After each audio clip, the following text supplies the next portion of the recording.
Stephen's law. इन्होंने कहा था कि कोई भी ऑब्जेक्ट जो एनर्जी रेडिएट करेगा, कोई भी ऑब्जेक्ट जो एनर्जी रेडिएट करेगा वो इसके टेम्परेचर से रिलेटेड है। तो रेट ऑफ रेडिएशन मतलब energy radiation per unit time, rate of radiations directly proportional to temperature पे पावर 4। जो भी सरफेस है उस सरफेस का जो टेम्परेचर होगा उस पे पावर 4 के डायरेक्टली प्रोपोर्शनल होता है। साथ ही ये जो मतलब सरफेस है उस सरफेस की जो एरिया होगी उस पे भी डिपेंड करेगा। जितना ज़्यादा एरिया होगा उतना ज़्यादा रेट ऑफ रेडिएशंस होगा। इसका मतलब dQ/dt rate of radiation of energy proportional to area भी हो जाएगा। दोनों को साथ में रखेंगे तो rate of radiation dQ/dt proportional to हो जाएगा A इंटू T पे पावर 4, ऐसा हो जाएगा। प्रोपोर्शनलिटी हटाएंगे तो एक कांस्टेंट आएगा। तो rate of radiation dQ/dt equal to sigma A T to the power 4। इसमें सिग्मा जो है स्टीफन कांस्टेंट है, उसकी वैल्यू 5.67 10 टू द पावर -8 ये होता है। तो rate of radiations dQ/dt equal to, ये हुआ ब्लैक बॉडी के लिए, for black body. Normal body के लिए बात करेंगे तो यहाँ एक टर्म और आएगा, क्योंकि 100% ना तो वहाँ नॉर्मल बॉडी में रेडिएशन होता है ना ही 100% एब्जॉर्प्शन होता, तो यहाँ एक टर्म और आएगा इमिसिविटी या फिर एब्जॉर्प्टिविटी E या A, जिसकी वैल्यू 1 होगी नॉर्मल मतलब ब्लैक बॉडी कंडीशंस में, और नॉर्मल कोई दूसरा बॉडी होगा तो उसका डेटा 1 से छोटा होगा। मतलब जो एग्जैक्ट फॉर्मूला आएगा फॉर नॉर्मल बॉडी वो आ जाएगा E sigma A T to the power 4। E या A, यहाँ पर E भी हो सकता है और A भी हो सकता है, sigma A T to the power 4, क्योंकि न्यूमेरिकली दोनों इक्वल होने वाले हैं E और A। For black body E और A दोनों इक्वल होंगे, दोनों की वैल्यू 1 होगी। और फॉर नॉर्मल बॉडी कोई दूसरे ऑब्जेक्ट के लिए, वैसे ज़्यादातर सवाल ब्लैक बॉडी जैसा ही चीज़ों से के लिए आता है, और अगर दूसरा ऑब्जेक्ट रहेगा तो उसके लिए डेटा दिया रहेगा A की वैल्यू 0 से बड़ा और 1 से छोटा। उसी तरीके से जैसा A वैसा ही न्यूमेरिकली E। ठीक है, तो इस बात को लिखेंगे स्टीफन्स लॉ। इसमें लिखेंगे any object radiates energy in the form of electromagnetic wave due to its surface temperature. Any object radiates energy in the form of electromagnetic wave due to its surface temperature, and it is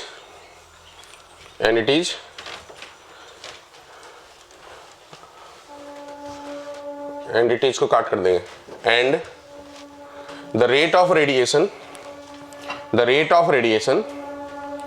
is directly proportional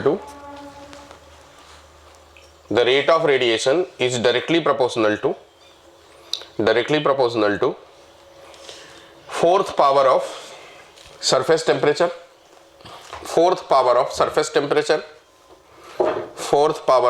temperature and area of surface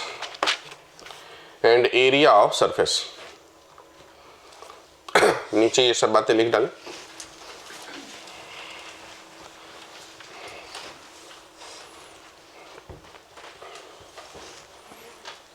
रखा हुआ है कोई object किसी surrounding में रखा हुआ है, surface का टेम्परेचर T है, सराउंडिंग का टेम्परेचर Ts है, तो ये एनर्जी जो है वो एब्जॉर्ब भी करेगा और एनर्जी रेडिएट भी करेगा। इसे ऑब्जेक्ट का टेम्परेचर बोल देता हूँ। तो जो रेट ऑफ एब्जॉर्प्शन है dQ/dt, रेट ऑफ एब्जॉर्प्शन वो इक्वल टू हो जाएगा A सिग्मा एरिया सराउंडिंग के टेम्परेचर पे पावर 4, क्योंकि जो एब्जॉर्प्शन है वो कौन से टेम्परेचर पे डिपेंड करने वाले हैं, सराउंडिंग टेम्परेचर पे। उसी तरीके से जो रेडिएशन होगा वो किस पे डिपेंड करेगा, सरफेस टेम्परेचर पे। तो rate of radiations directly proportional to यहाँ पर इमिसिविटी सिग्मा ए T0 पे पावर 4। तो ये हो गया। अब इसमें अगर रेट ऑफ एब्जॉर्प्शन ज़्यादा होगा तो बॉडी का टेम्परेचर इंक्रीज होने वाला है, और अगर रेट ऑफ रेडिएशंस ज़्यादा होगा तो बॉडी का टेम्परेचर डिक्रीज होने वाला है। तो अगर रेट ऑफ रेडिएशंस ज़्यादा होगा तो इसका मतलब ये हुआ कि बॉडी कूल हो रहा है, और अगर रेट ऑफ एब्जॉर्प्शन ज़्यादा होगा तो इसका मतलब बॉडी का टेम्परेचर बढ़ रहा है। तो जो कूल होने का प्रोसेस है उसी को न्यूटन्स ने एक लॉ दिया, न्यूटन्स लॉ ऑफ कूलिंग, जो कि अभी हट गया है, और शायद मेरे ख्याल से अभी सिलेबस फिर से रिवीजन में फिर से आने वाला है 18 तारीख को। आप लोगों ने सुने ही होंगे ना? हाँ, तो अब देखते हैं उसमें क्या देता है। मतलब जो है ऐसा है कि कचरा सिर्फ अपन नहीं करते, एनटीए वाले सब भी करते हैं, एनएमसी वाले सब, ठीक है। ऐसा है कि बोल रहे हैं कि फिर से सिलेबस रिलीज करेगा 18 तारीख को दिसंबर में। हाँ बोल रहा हूँ, जैसा फिर से कुछ चेंज करके देगा। अब क्या करेगा समय पता चलेगा, तो पढ़ लेते हैं फिर पूरा ही पुराने नहीं, बीच वाले सिलेबस के हिसाब से न्यूटन्स लॉ ऑफ कूलिंग नहीं है, ठीक है, लेकिन पढ़ना है। तो इसमें अगर कूलिंग के प्रोसेस की बात करेंगे,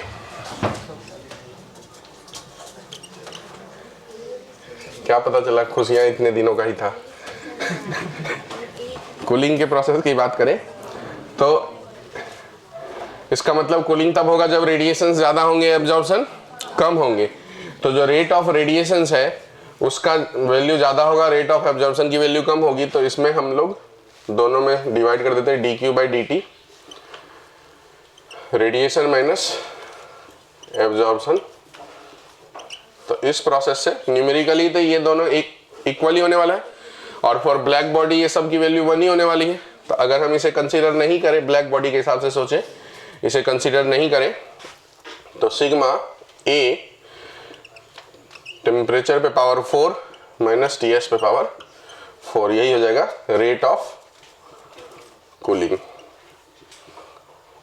इसी का फिर अप्रॉक्स वर्जन जो है वो न्यूटन्स ने दिया था। तो नीचे आप ये सब बातें लिखें। एक पॉइंट पहले लिख लेंगे, if the rate of absorption is more then body temperature increases. If the rate of absorption is more then body temperature increases.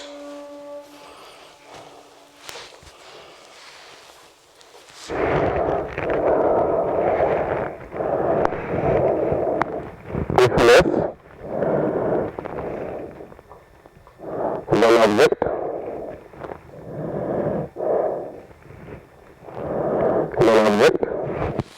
Temperature decreases. नीचे ये बातें सब लिख डालेंगे।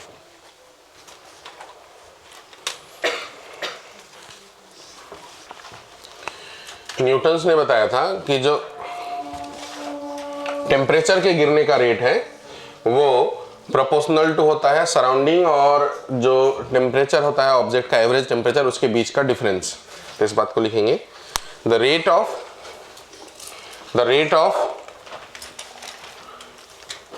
decrement of temperature, the rate of decrement of temperature is proportional to temperature difference between the object and surrounding. Temperature difference between the object and surrounding.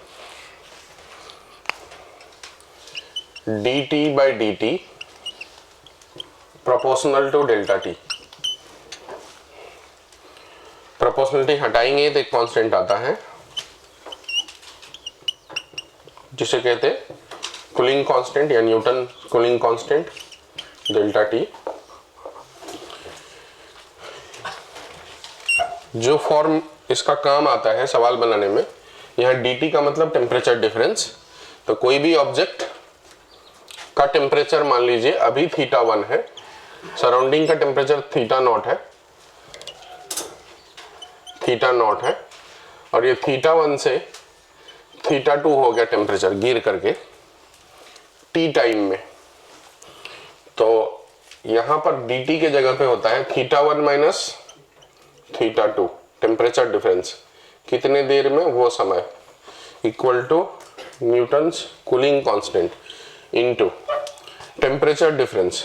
तो किसका temperature difference, object का temperature और सराउंडिंग के temperature का बीच का difference, मतलब surrounding का टेम्परेचर θ0 माइनस होने वाला है किसके साथ, ऑब्जेक्ट के टेम्परेचर से। और ऑब्जेक्ट का टेम्परेचर θ1 लेंगे कि θ2 लेंगे, दोनों तो एक कंटिन्यूस प्रोसेस है, ना θ1 पे रुक रहा है ना ही θ2 पे रुक रहा है, कंटिन्यूसली कूल्ड होने वाला है।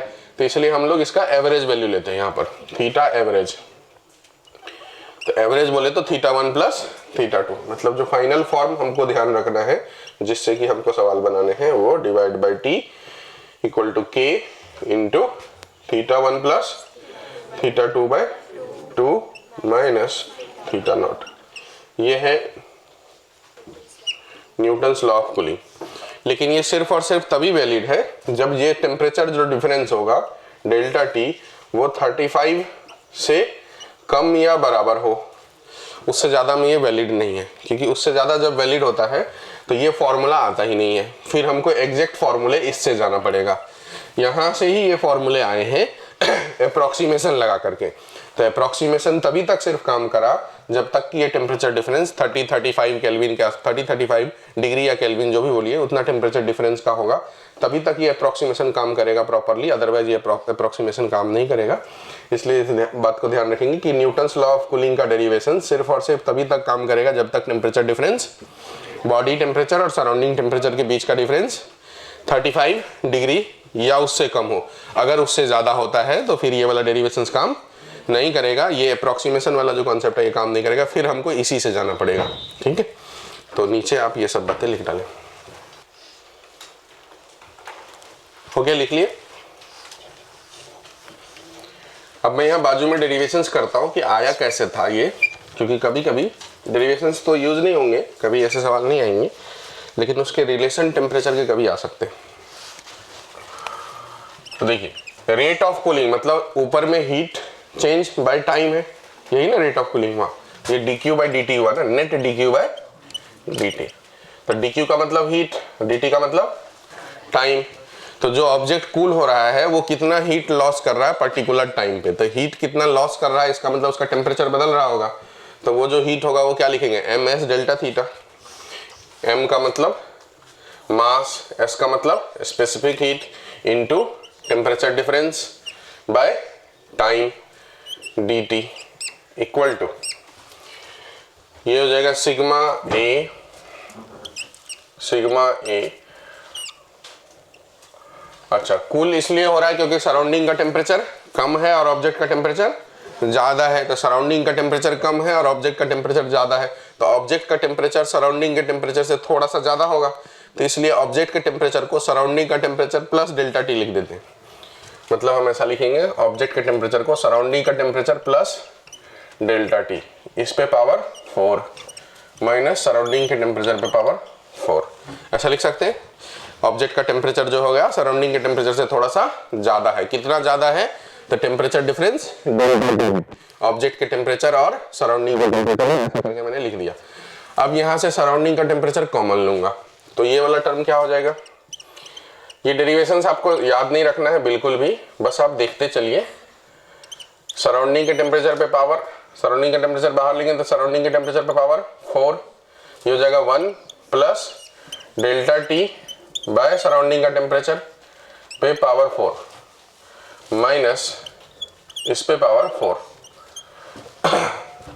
अब इसमें ये टर्म कॉमन ले ले, टीएस पे पावर 4 टीएस पे पावर 4 दोनों जगह है, तो ये वाला टर्म आ जाएगा सिग्मा ए सराउंडिंग के टेम्परेचर पे पावर 4, यहाँ बच जाएगा 1 plus delta T by surrounding का टेम्परेचर पे पावर 4 माइनस 1, बराबर है। अभी तक हमने कोई अप्रोक्सीमेशन वगैरह नहीं लगाए हैं, अभी तक कुछ अप्रोक्सीमेशन की बातें नहीं है, लेकिन अब अप्रोक्सीमेशन करेंगे। अगर ये डेल्टा टी छोटा हो सराउंडिंग के टेम्परेचर के रिस्पेक्ट में, तो ये वाला टर्म 1 से छोटा आएगा, और जब ये टर्म 1 से बहुत छोटा हो जाए तो वहां बाइनोमियल एक्सपेंशन लगा देंगे, 1 plus x to the power n equal to 1 plus n x लगा सकते हैं ना। तो ये सिर्फ इसीलिए अब यहाँ पर लगाएंगे हम लोग बाइनोमियल एक्सपेंशन अप्रोक्सीमेशन, अब यहाँ पर लगाएंगे 1 plus x to the power n equal to 1 plus n x. ये तब लगाएंगे if x is much less than 1, बराबर। तो उस कंडीशंस में लगाएंगे। तो अगर ये delta T by T S की वैल्यू 1 से काफी छोटा हो तो उस सिचुएशंस में हम अप्रोक्सीमेशन लगाएंगे, और जब अप्रोक्सीमेशन लगाएंगे तो m into S into delta theta मतलब टेम्परेचर डिफरेंस जो कि डिफरेंस क्रिएट हो रहा है बाय टाइम इक्वल टू हो गया सिग्मा ए सराउंडिंग टेम्परेचर पे power 4 into 1 plus 4 times of delta T by T S फिर माइनस 1। अब ये 1 और 1 कैंसल, तो जो m into S into delta theta by D T equal to हो गया सिग्मा ए टी एस पे power 4 into 4 times of delta T temperature difference by T S. अब यहां से देखिए यही तो है Newton's law of cooling, the rate of decrement in temperature, temperature का डिफरेंस बाय टाइम, बराबर। तो टेम्परेचर का difference by time delta theta by D T की वैल्यू हो जाएगी sigma A into number 4 by M into S mass of object into specific heat. यहाँ पर एक टी एस कैंसल हो जाएगा, टेम्परेचर ऑफ सराउंडिंग के पावर 3 इंटू डेल्टा टी। ये पूरा का पूरा जो है वो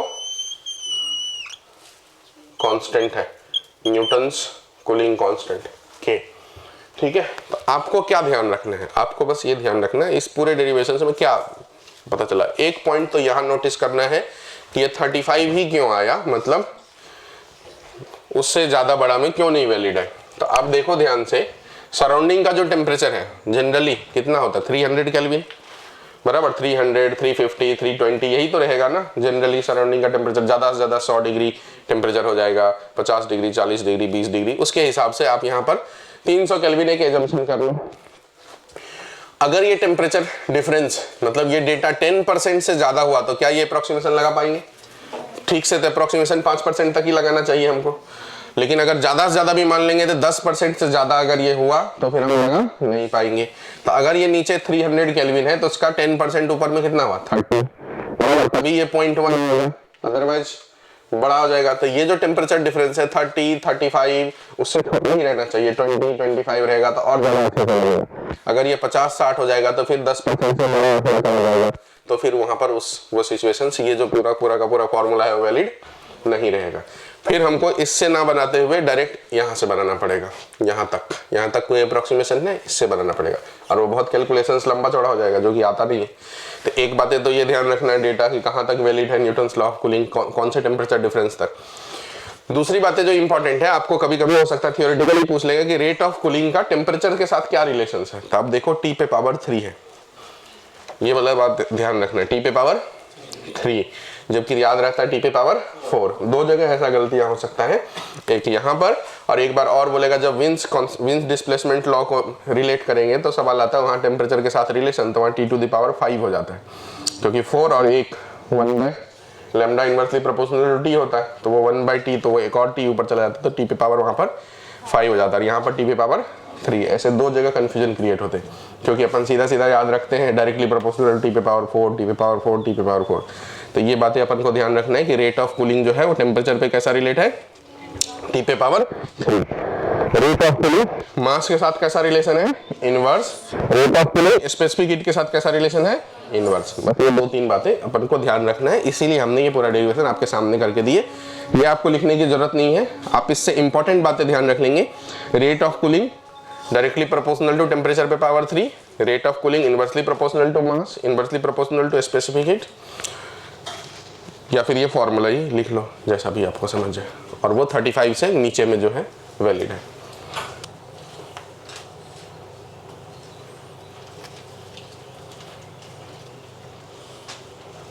लिख ली।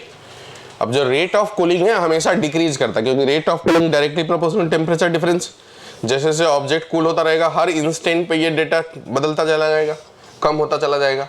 जैसे जैसे टेम्परेचर धीरे धीरे गिरेगा तो सराउंडिंग के टेम्परेचर के साथ डिफरेंस कम होगा, और गिरेगा तो और कम होगा। तो रेट ऑफ कूलिंग स्टार्टिंग में ज्यादा रहेगा ऑब्जेक्ट का और धीरे धीरे क्या हो जाएगा, कम हो जाएगा, लो हो जाएगा। तो इस बात को लिख देंगे, rate of cooling decreases with time.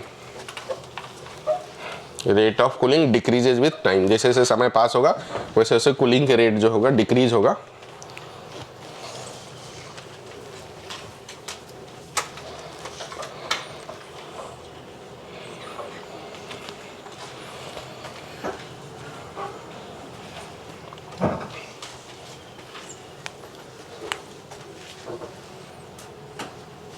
कोई भी जो ऑब्जेक्ट है उसका टेम्परेचर अगर T है तो ये जो एनर्जी रेडिएट करता है वो फोटोन के टर्म में करता है, एच न्यू के टर्म में करता है, इलेक्ट्रोमैग्नेटिक वेव के टर्म में करता है। तो ऐसे जो एनर्जी का रेडिएशन है उसमें मल्टीपल वेवलेंथ रहने वाला है, अलग अलग प्रकार की एनर्जी रहेगी। एक ही प्रकार के फोटोन हमेशा रिलीज नहीं करेगा, मल्टीपल टाइप के फोटोन रिलीज करते हैं। तो मल्टीपल टाइप के वेवलेंथ होते हैं, उसमें जो सबसे ज़्यादा वेवलेंथ मिलता है, मैक्सिमम नंबर ऑफ जो मिलता है एनर्जी, मतलब जो फोटोन मिलता है उसका जो वेवलेंथ हुआ वो इनवर्सली प्रोपोर्शनल टू टेम्परेचर पे पावर 4 होता है। यही विन्स का लॉ है, sorry temperature inversely proportional to temperature होता है। ये प्रोपोर्शनलिटी हटाएंगे तो एक कांस्टेंट आएगा B/T, इसे विन्स कांस्टेंट कहते हैं। इसकी वैल्यू कोई बताएंगे, 2.89 इंटू 10⁻⁻3। ठीक है, ये इसका डेटा है जो अपन को ध्यान रखना विन्स कांस्टेंट का। तो नीचे लिखेंगे the radiation energy is in the form of electromagnetic wave and it contains several number of photon having different wavelength, several number of photon having different wavelength.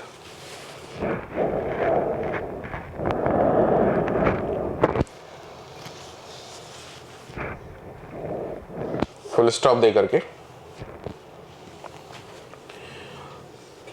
the wavelength of maximum photon, the wavelength of maximum photon